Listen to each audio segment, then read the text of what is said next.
শুক্রবার আপনার জানেন আছে শুক্রবার তো আজকে মাহাত্মা কিন্তু তেল পাম্প বন্ধ রাখছি।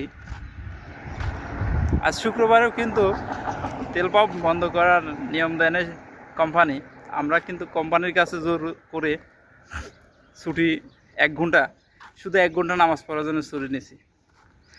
আগে কিন্তু নামাজ পড়ার জন্য প্রতি ওয়াক্ত আপনার নামাজ পড়ার জন্য 10 মিনিট 20 মিনিট আপনার ছুটি থাকতো বা এই তেল পাম্প বন্ধ রাখা হতো।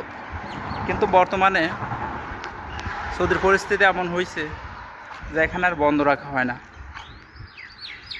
এখন আর বন্ধ রাখার মতো ছুটি দেয় না। আপনার শুক্রবারেও মানে এমন পরিস্থিতি শুক্রবারেও বন্ধ দিতে চায় না, বলে যে খোলা রাখতে। কিন্তু সবাই বলার জন্যে শুক্রবারে আপনার 1 ঘন্টা খোলা বন্ধ রাখা হয়। সৌদির মতো মানুষ দেশে, একটা মুসলিম কান্ট্রির দেশে এখন কিন্তু নামাজের সেরকম সুযোগ সুবিধা দেয় না আগে যেমন দিত। আগে ধরেন যখন নামাজের টাইম হতো তখন আপনার বন্ধ না রাখলে এক ধরনের ধরেন সাদা পোশাকের কিন্তু পুলিশ আসতো বা সরকারি লোক আসতো, তারা কিন্তু বিভিন্ন ধরনের ফাইন করতো। কিন্তু বর্তমান আর এটা করে না। দেখুন মাথা বন্ধ রাখছি। আর যারা সৌদি আরবে মাথায় বা তেল পাম্পে কাজ করতে আসবেন তারা আমাকে ফলো করতে পারেন এবং কাজের বিষয়ে জানতে হলেও আমাকে ফলো দিতে পারেন। আমি কিন্তু এই দেখেন পেট্রোল পাম্পে কাজ করি। এটা আমাদের পাম্প, অনেক বড় পাম্প। আমার মতে 5 বছর আগে সৌদি আরবে পেট্রোল পাম্পে যেরকম একটা সময় গেছে, এখন কিন্তু আর সেই রকম পরিস্থিতি নাই। এখন সৌদি আরব কিন্তু অনেকটাই মানে কি বলবো, অনেকটাই তারা খারাপ হয়ে গেছে বা আগের মতো আর নাই। এখন যে কোনো জিনিস হলে তারা বিভিন্ন সময় চাপের উপর রাখে, মানে যে এখানে আমেল আছে না বা কাজের লোক আছে তাদের সাথে অনেক খারাপ ব্যবহার করে এখন। আগে কিন্তু এরকম হতো না, কিন্তু এখনকার সবাই অনেক খারাপ ব্যবহার করে।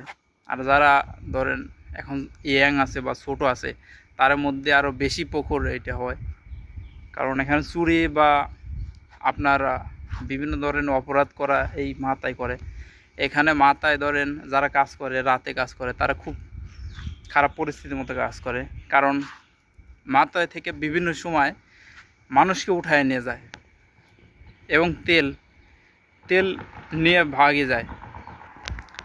তেল পাম্পে কাজ এখন খুবই কঠিন আর অনেক পরিস্থিতি খারাপ। তেল পাম্পে কাজ করা খুবই পরিস্থিতি খারাপ। যারা তেল পাম্পে আসবেন অবশ্যই বুঝে শুনে আসবেন। আর যদি কারো জানার থাকে কোনো কিছু অবশ্যই আমাকে মেসেজ করতে পারেন। আর তেল পাম্পের কাজ অনেক কঠিন, এখানে কোনো ছুটি নাই। এখানে সারাদিন বাইরে রোদের মধ্যে থাকা লাগে। দেখ সারাদিন রোদ, চারপাশে কিন্তু রোদ, আর আমরা থাকি একটা মরুভূমির মধ্যে। আমরা আরও কঠিন আছি, কারণ এই জায়গায় থাকা খুবই কষ্টকর। তবুও থাকতে হয়, কারণ এই দেশে আসছি আর তো যাওয়া যায় না। অনেক ঋণ পান করে আসছি, সেগুলো তো শোধ করা লাগবে। এখান থেকে যদি চলে যাই তাহলে তো কী করবো? কয় যে এখন কষ্ট হলেও থাকা লাগবো, আর হলে থাকা লাগবে। এই জন্য থাকা হচ্ছে কম বেতন, ধরেন 1200 টাকা বেতন। আপনার খাসারা দিলেই খাসারা আসবে তো প্রতিদিন 2-4 টাকা হলেও খাসারা আসবে। খাসারা পর্যন্ত এটা হলো জরিমানা আসবে, আরবিতে কই খাসারা। এই তো সৌদি আরবের অবস্থা। দেখুন আমার পিছে কিন্তু মরুভূমি, একদম মরুভূমি সব। আবার এই পিছে সব মরুভূমি, এখান থেকে সব জায়গায় মরুভূমি। আপনার এখান থেকে 1 কিলোমিটার দূরে যাবেন, সেখানে হলো সমুদ্র। আমরা বাংলাতে বলে লোহিত সাগর। লোহিত সাগর ঠিক এইটা, এই পাশে আমার যে পাশে আছে এটা কিন্তু লোহিত সাগর। এখান থেকে জেদ্দা, এই সাগর দিয়ে জেদ্দা আপনার মক্কা ওইদিকে যাওয়া যায়। আপনারা চাইলে কিন্তু একটা কাজে আসতে পারেন, সেটা কি জানেন? যারা বিদেশে আসতে চান তারা কিন্তু মাকসালা বা গাড়ি ধোয় এই জায়গায় কাজে আসতে পারেন। আপনি এই জায়গায় কাজে আসলে গাড়ি ধুলে পরে আপনার তো বেতন থাকবে 1500 উপরে, হয়তো বা আমার জানা মতো যে কোনো জায়গায় আছে 1500 উপরে বেতন আছে। আপনি আরও বেশি আছে 1700, 2000, 2500 এরকম আছে কিন্তু। আর এখানে মাকসালায় গাড়ি ধুলে আপনার বিভিন্ন সময় অনেক গাড়ি আসে কাজ ধুইতে, সেইগুলো ধুইলে কিন্তু আপনার বিভিন্ন সময় কাজ ধুতে আসে, তারা কাজ ধুয়ে দিলে বা একটা গাড়ি ভালোভাবে পরিষ্কার করতে পারলে কিন্তু সেখানে আপনাকে নেই এক্সট্রা। ধরেন আপনার যদি গাড়ি ধোয়া 25 টাকা 30 টাকা হয়, আপনাকে এক্সট্রা দিবে 10 টাকা। এরকম কিন্তু প্রত্যেকজন যারা গাড়ি ধোয় বা গাড়ি ধোয়ার কাজে আছে তারা কিন্তু প্রত্যেকজন ভালো টিপস পায়। আর মাকসালায় কাজ যখন ধরেন গাড়ি থাকে না বা থাকে না, অনেক সময় বসে থাকা যায়, এখানে অনেক রিল্যাক্স আছে। আপনি একটা গাড়ি ধোয়ায় অতটা কোনো সমস্যা নাই, আপনি গাড়ি আস্তে আস্তে ধুতে পারবেন। তারপরে মুছলে পরে ভালো করে মুছতে দিলে সৌদিদের ভালো লাগলে তাদের আপনাকে 10 টাকা 5 টাকা দিতে পারে, মানে এরকম করে হয়।